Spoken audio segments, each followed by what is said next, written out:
Assalamualaikum warahmatullahi wabarakatuh.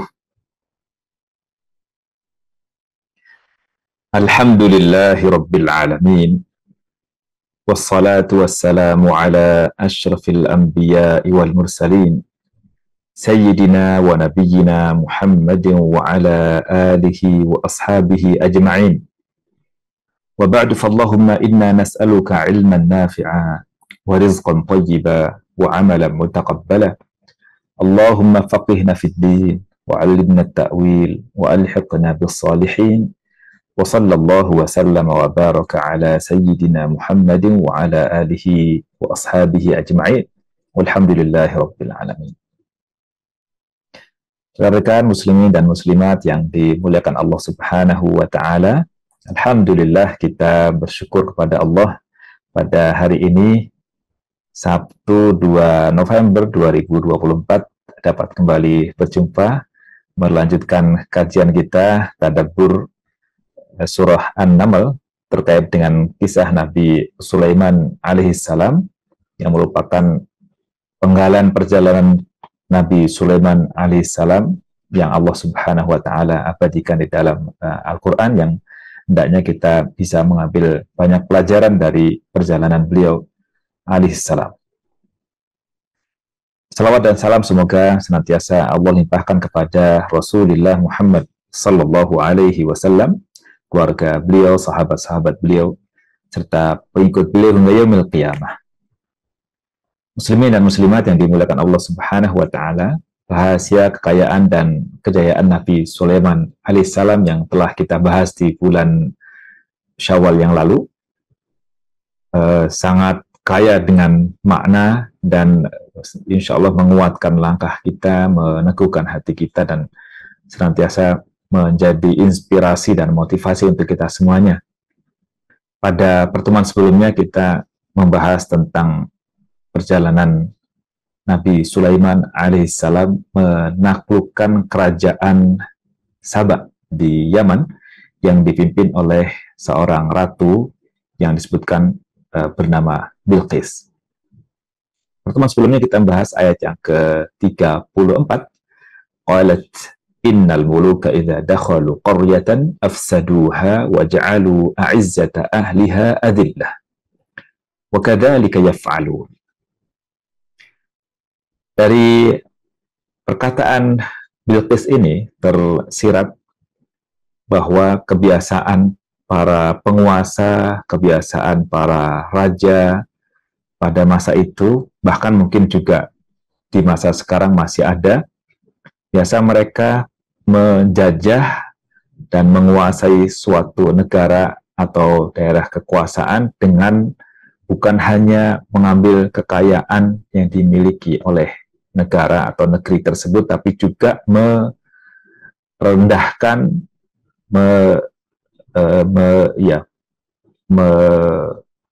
menghinakan penduduknya. Dan ini jadi satu catatan bagi Bilqis yang tidak sepakat dengan perilaku tersebut. Jadi Bilqis tidak setuju dan tidak mengikuti apa yang pernah dilakukan dan dilakukan oleh para penguasa ini. Maka dari perkataannya ini mengisyaratkan kepada kita beliau memilih jalan damai. Dan dari ayat ini kita bisa ambil beberapa pelajaran terkait dengan Bilqis. Yang pertama, kita bisa tahu bahwa Bilqis ini adalah seorang penguasa, seorang ratu yang memiliki pengetahuan dan wawasan yang sangat luas. Mungkin belajar dari sejarah, mungkin ada orang yang menyampaikan pelajaran sehingga dia bisa mengetahui bagaimana perjalanan para penguasa yang boleh jadi ada di sekitar kerajaan Saba di Yaman pada masa itu, atau dia juga belajar dari para pakar yang menjelaskan sejarah yang telah berlalu. Dan ini hal yang hendaknya dimiliki oleh para pemimpin, khususnya kita sebagai kaum muslimin dan muslimat hendaknya bisa mencontoh bagaimana hendaknya kita memiliki pengetahuan dan wawasan yang luas ini. Kemudian Bilqis juga memiliki koneksi ke luar, sehingga dia juga belajar bagaimana berdiplomasi dengan pihak-pihak luar, dengan negara-negara di sekitarnya. Jika kita coba perhatikan, sebagaimana yang telah kita singgung sebelumnya, bahwa Allah Subhanahu wa Ta'ala memberikan pelajaran-pelajaran penting tentang kekuasaan yang ada pada masa sebelum Rasulullah SAW itu di fase Makkah, sebelum Rasulullah SAW hijrah ke Madinah. Jadi Nabi SAW telah ditarbiyah oleh Allah Subhanahu wa Ta'ala, telah dibimbing, dibina oleh Allah Subhanahu wa Ta'ala untuk membuat pemerintahan di Madinah yang telah disiapkan di Makkah. Bahkan kita ketahui fase Makkah ini relatif sedikit ayat yang menunjukkan perintah dan untuk beribadah, perintah beribadah. Tapi dasar-dasar kekuasaan dan bagaimana ketika berkuasa itu justru Allah sampaikan di fase Makkah. Bagaimana kekuasaan Bilqis, bagaimana kekuasaan Nabi Sulaiman alaihissalam, bagaimana kekuasaan penguasa zalim semena-mena dan diktator seperti Fir'aun. Itu Allah sampaikan di fase Makkah. Dan kalau kita perhatikan bagaimana penerapan sistem yang dipakai oleh Bilqis adalah boleh jadi dalam konteks dunia politik dan kekuasaan modern, mungkin dengan sistem parlemen.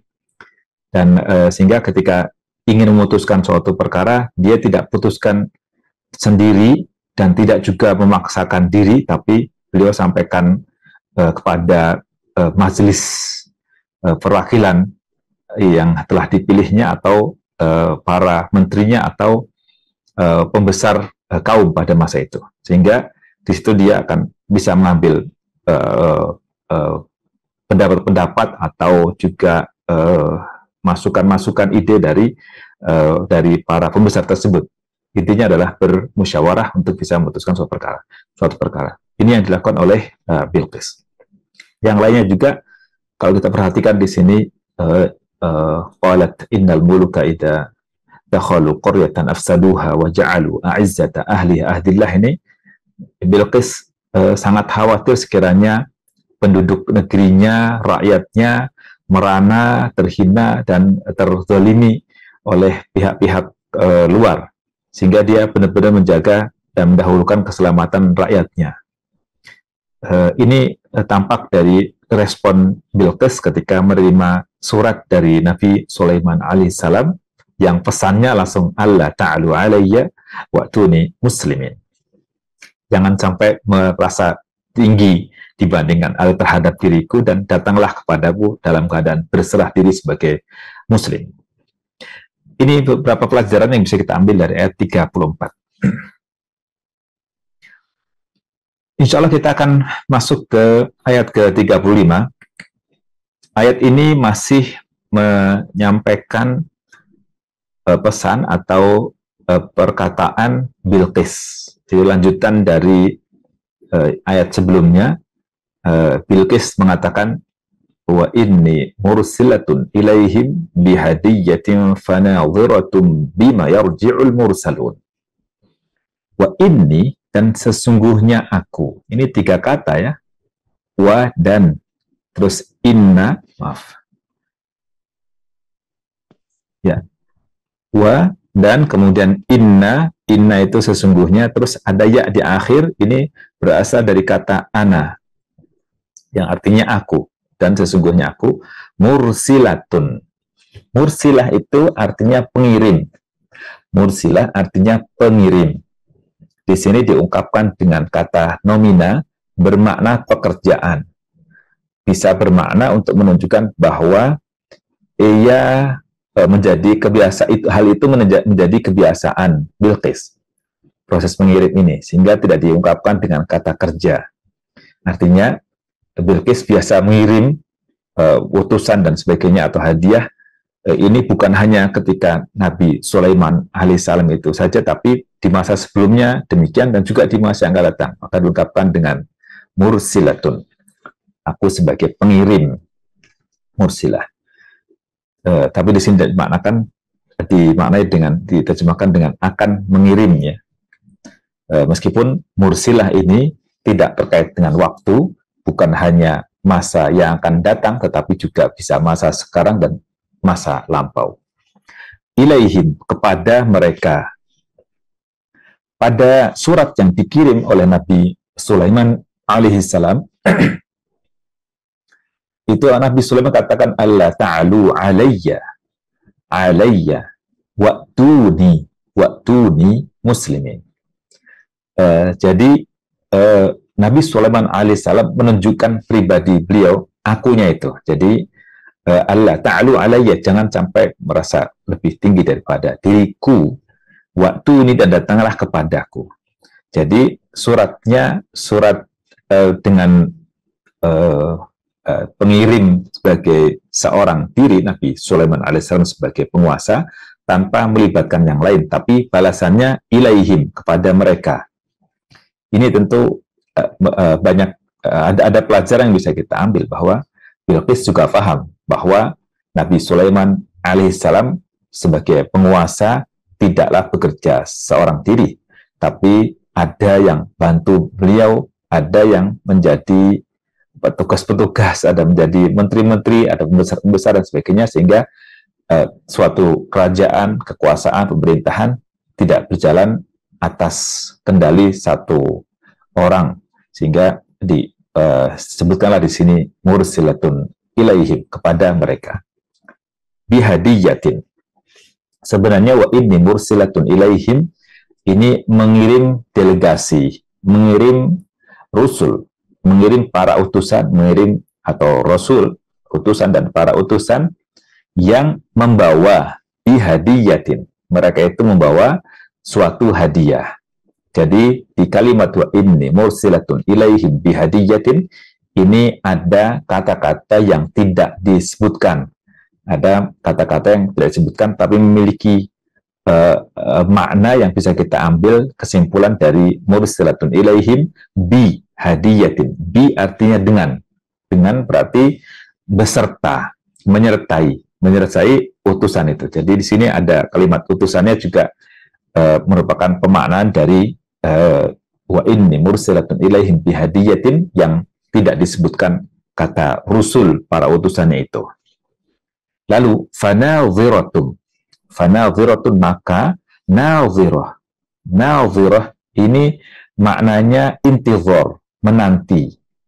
Nadhirah juga menanti, bukan kata pekerjaan, tapi memiliki makna ini kata nomina, tetapi memiliki makna pekerjaan. Bukan kata kerja, tetapi memiliki makna pekerjaan. Sama halnya dengan mursilatun tadi ini. Jadi dia nadhiratun, kata nomina, tapi memiliki makna pekerjaan, menunggu, menanti. Fanadhiratun. Ini juga menunjukkan bahwa dia menunjukkan pekerjaan yang tetap, yang bukan hanya akan, tapi juga boleh jadi masa lalunya. Bima yarji'ul mursalun. Bima ini berasal dari bi dan ma. Bi dan ma. Bi dengan, ma apa-apa, yang. Ini bisa untuk laki-laki, bisa untuk perempuan, bisa untuk tunggal, ganda, jamak, berakal, tidak berakal, semua dicakup oleh kata ma. Bima. Nah, ketika menjadi kata tanya, maka bima yang tadinya ada alif di akhirnya ini dihilangkan alifnya, maka menjadi bima. Bima artinya bertanya. Dengan apakah? Dengan apakah? Yarji'ul mursalun. Yarji'u akan kembali. Siapa itu al-mursalun? Para utusan. Jadi ini kata al-mursalun ini yang disebutkan di akhir sebenarnya ada di wa inni mursilatun ilaihim al-mursalina bihadiyatin, atau wa inni mursilatun ya ilaihim al-mursalina bihadiyatin, para utusan, para delegasi ini. Jadi ini yang disampaikan oleh Bilqis. Untuk apa dia mengirim hadiah. Para ulama kita semuanya, ulama tafsir dan pakar-pakar di bidang Al-Quran menyebutkan di beberapa slide berikut ini, insyaallah subhanahu wa ta'ala. Tadi disebutkan di sini, saya katakan bahwa maf'ul mursilatun, objeknya mursilatun itu dihapus, tidak disebutkan, mahdhuf. Wa takdir, sekiranya dimunculkan kalimat utuhnya, wa inni mursilatun ilaihim kitaban wa wafdan mashuban bihadiyatin. Aku akan mengirim kepada mereka kitaban, suatu tulisan, suatu surat, wa wafdan, dan para delegasi, para utusan, mashuban disertai dengan bersamanya ada suatu hadiah, bihadiyatin. Bihadiyatin diungkapkan dengan pola nakirah juga, diungkapkan dengan pola indefinite untuk menunjukkan berharganya hadiah itu, menunjukkan besarnya hadiah itu, berharganya hadiah itu, dan menunjukkan akan luasnya makna hadiah ini. Idla budda ayyakun wafdu mashuban bi kitabin. Tidak disebutkan juga di sini di kitabin atau kitaban, tapi menjadi suatu keniscayaan bahwa utusan itu pasti membawa surat, di kitabin. Surat yang tujibu bihi kitab Sulaiman, yang dalam surat itu ada jawaban atas surat Nabi Sulaiman alaihissalam yang dikirim oleh Bilqis. Fa'idna jawaba 'anil kitabi 'adatun qadimah. Ini yang menjadi pelajaran buat kita, bahwa memberikan jawaban terhadap surat yang telah dikirim itu merupakan kebiasaan dari zaman dulu. Jadi 'adatun qadimah. Wa huwa min sunanil muslimin. Ini merupakan kebiasaan positif yang hendaknya dilanggengkan, dijadikan suatu tradisi yang menjadi budaya bagi kalangan muslimin. Wa'udda min haqqil muslim 'alal muslim. Bahkan ini termasuk bagian dari kewajiban, hak dan kewajiban muslim terhadap muslim yang lainnya. Jadi kalau dikirimin surat, dikirimin WhatsApp, dikirimin pesan, dijawab, dibalas gitu. Artinya ini hal yang positif yang hendaknya menjadi kebiasaan kita. Demikian Syekh Ibnu Ashur dalam At-Tahrir wa Tanwir menjelaskan di jilid ke-19 halaman 266 ini. Ada terjemahnya ya, insyaallah rekan-rekan semuanya mungkin bisa cek terjemahnya mungkin, atau jika ada salah-salah mungkin nanti bisa diluruskan insyaallah.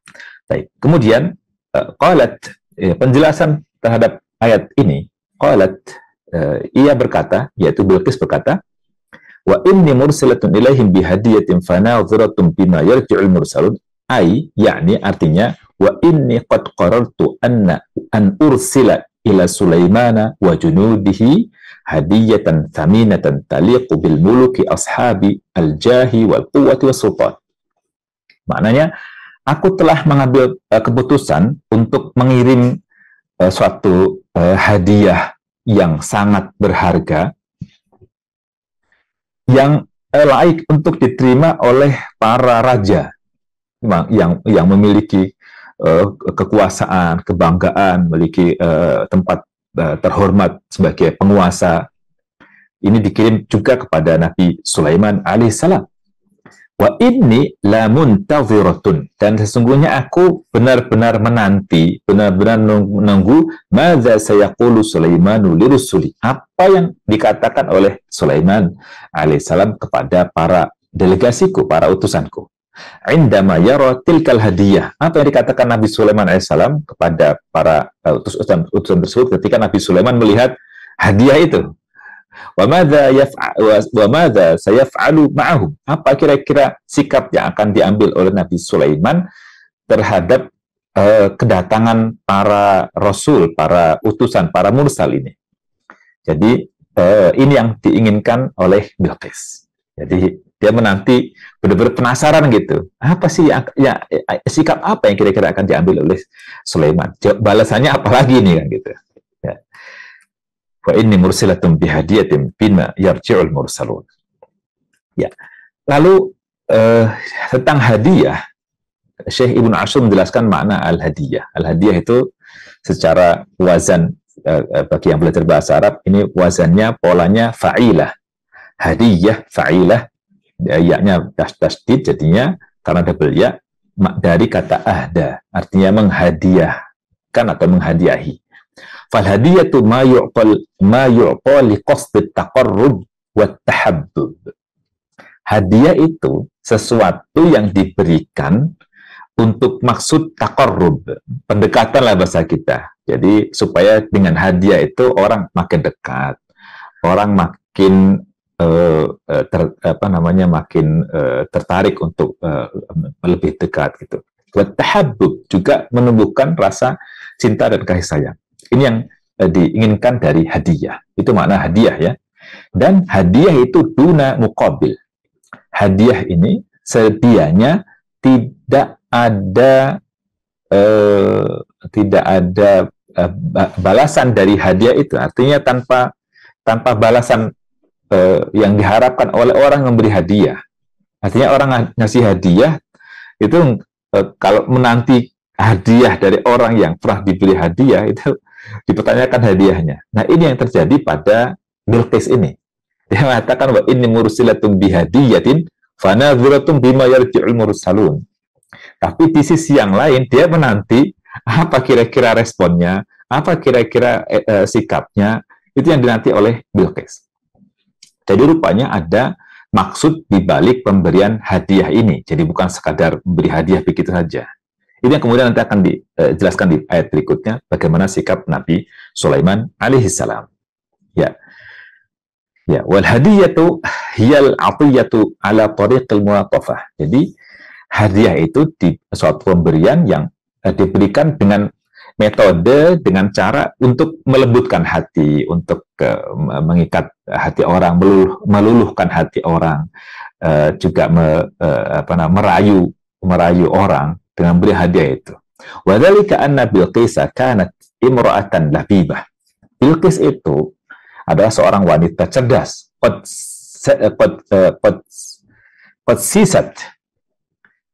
sisat wasasat. Dia jago politik, jadi dia sudah berkecimpung di politik, ya disiasati dan dia bersiasat juga. Faqalat lil mala' min qaumiha, dia mengatakan kepada para pembesar kaumnya, inni mursilatun ilaihim, ai ila Sulaiman wa qaumihi, sembah aku mengirimkan kepada mereka, mengirimkan kepada Sulaiman dan kaumnya bihadiyatin, dengan hadiah, usani'uhu biha an mulki. Ya, usani'uhu biha min mulki, dan dengan ini aku ingin meluluhkan hati Sulaiman, ingin merayu Nabi Sulaiman. Jadi usani'uhu biha an mulki. Jadi dengan itu dia ingin tunjukkan kepada Sulaiman, akan merayu Sulaiman. Barangkali Nabi Sulaiman ini akan luluh hatinya dan tertarik kepada pada hadiah yang diberikan itu. Wa akhtabiruhu biha. Wa akhtabiruhu biha. Aku ingin menguji Sulaiman alaihissalam dengan hadiah itu. Amalikun hu am nabi. Apakah dia itu seorang raja ataukah ia seorang nabi? Ya. Jadi sebenarnya Bilqis ketika dapat surat yang isinya Allah ta'alu alayya wa'tuni muslimin, itu ketika dia mengatakan kalimat ini, wa inni mursilatun ilaihim bihadiyatin fanadhiratun bima yarji'ul mursalun, dia juga penasaran dan ya ingin, karena kecerdasannya itu maka dia ingin nguji apakah kira-kira sikap Sulaiman itu seperti apa, dan dari sikap itu yang kemudian akan diambil langkah-langkah berikutnya kira-kira apa. Ketika kita dapati pertama ketika Bilqis bermusyawarah dengan para pembesar kaum itu, ketika ditanya, ketika Bilqis minta fatwa, minta masukan dari mereka mengatakan apa? Nahnu ulu quwwah wa ulu ba'sin syadid. Gitu. kita itu orang-orang yang punya kekuatan dan punya kemampuan strategi perang yang sangat luar biasa gitu. Jadi dia ketika ditanya gitu langsung menunjukkan bahwa kita tuh mampu kalau sekiranya harus berperang melawan Sulaiman, sekiranya kita harus berhadapan dengan Sulaiman, itu kita mampu karena apa? Punya kekuatan dan punya strategi perang yang sangat hebat gitu. Tapi tetap aja dikembalikan wal amru ilaiki fanzuri madza ta'murin kan gitu. Tetap para besar mengatakan gitu. Tapi al amru ilaiki, perkara ini keputusannya di tanganmu gitu. Fanzuri madza ta'murin, kira-kira ya nanti apa yang kau akan perintahkan kami akan ikuti taati. Jadi rupanya dia ingin menguji Nabi Sulaiman alaihissalam. Ya, ini di tafsir Al-Baghawi di jilid 3 di halaman 502 disebutkan di sini. Wa akhtabiruhu biha amalikun hu am nabi. Diuji untuk membuktikan apakah dia raja ataukah dia nabi. Dari sini sebenarnya juga berarti Bilqis ini tentu bukan sembarang orang. Pengetahuannya tentang bagaimana raja-raja, pengetahuannya tentang nabi itu ada berarti kan gitu. Karena dia tahu kira-kira kalau nanti nerima ini berarti siapa, kalau nggak terima berarti siapa, itu dia udah tahu tentang itu. Artinya mungkin belajar juga dari siapa, wallahu a'lam.